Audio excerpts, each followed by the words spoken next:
Dua babi sial kau tahu, baru beli kau tahu, nasib baik aku tak makan. Bang dah salah jenama ni. Bukan brand ni yang menyebabkan kematian. Hak ni. Tapi yalah, yang ni pun tak ada stiker mal tu.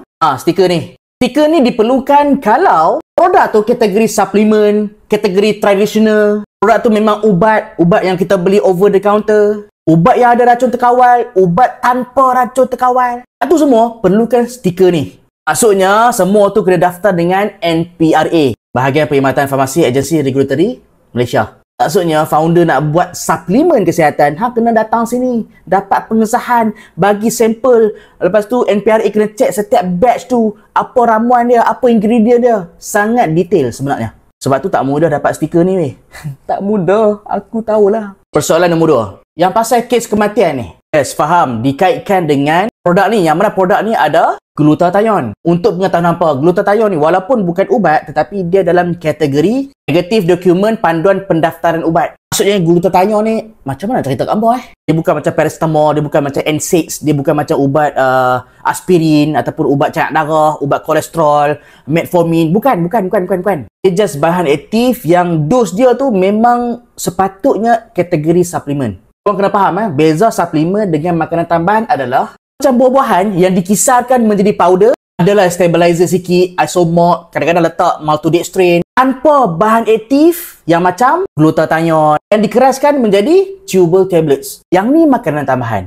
Kalau suplemen pula, contoh macam dia ada glutathione ke, contoh macam Nupex ni. Ni bahan aktif dia ada tongkat ali, so ada 6 ml. Tapi yang ni dos tongkat ali yang tinggi, 200 mg untuk setiap tablet.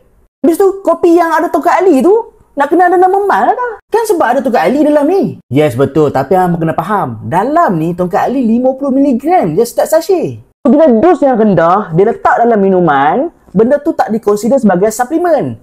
Minuman ataupun makanan tambahan. Mesti apa pening kan? Aku faham perasaan hampa.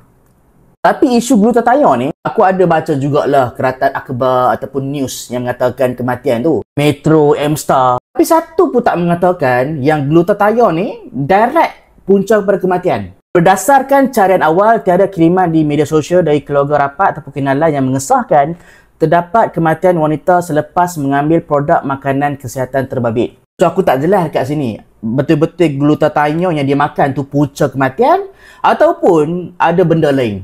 Itu yang aku tak suka, produk-produk yang daripada negara luar yang masuk dalam negara tanpa proper documentation. Contoh macam lab test, contoh macam sort of analysis, heavy metal testing, steroid screening test. Benda tu mereka tak masuk. Tak ada. Mereka tak provide pun. Menjual je dekat TikTok. Boleh jadi bukan sebab glutathione ataupun ada benda lain dalam suplemen tu.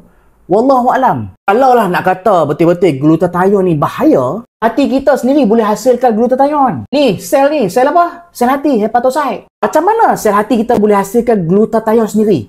Dengan cysteine dan juga glutamic acid. Ada 3 jenis amino acid ni yang masuk dalam darah hampa, pergi ke hati, hati kita akan convert benda tu jadi glutathione. Tapi malangnya bila kita makin tua, sel hati kita dah kurang function untuk hasilkan glutathione. Glutathione ni yang perlu dengar untuk cerah-cerah tu, sebenarnya yang ni adalah the most powerful antioxidant. Sebab itulah orang yang ada masalah hati, contoh macam liver cirrhosis, hepatitis, glutathione dia kurang dalam darah. Sebab sel dia rosak. So, kat sini aku nak abang, hati kita sendiri pun hasilkan glutathione. Dan bolehkah glutathione sendiri menyebabkan kematian? Yes, boleh. Kalau hang allergic gila terhadap glutathione. Sampai mana menyebabkan hang ada masalah anaphylactic shock kita bagi. Biak bengkak, mata berayap, satu badan rashes, tekanan darah dia drop, lepas tu jantung jadi laju, nafas, rasa sesak nafas. Yang tu boleh mati. Hang tu hang allergic. Ataupun dos glutathione ni tinggi gila. Korang tahu tak, glutathione dos yang tinggi ni paling tinggi.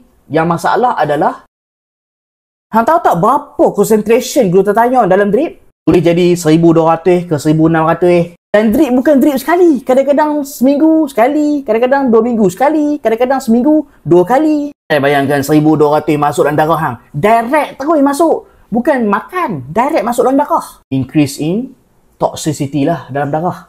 Sebab itulah drip ni hanya doktor sahaja boleh buat. Jangan beautician ke spa ke, jangan bahaya. Ni lagi teruk menyebabkan kematian terus. No doubt. Faham tak apa aku nak cakap sekarang ni? Aku bukan nak bela suplemen apa-apa pun. Tujuan video ni adalah nak korang kenal pasti yang mana suplemen, yang mana makanan tambahan. Dan ada yang tuduh aku jual produk glutathione. Yes, memang tu dulu ni. AC Clear. Ni. Ni. Tapi korang kena ingat, AC Clear ada, nampak tak ni apa? L-glutathione ni. Tapi ni semua produk lama. So, agak korang belajar something hari ni, okay?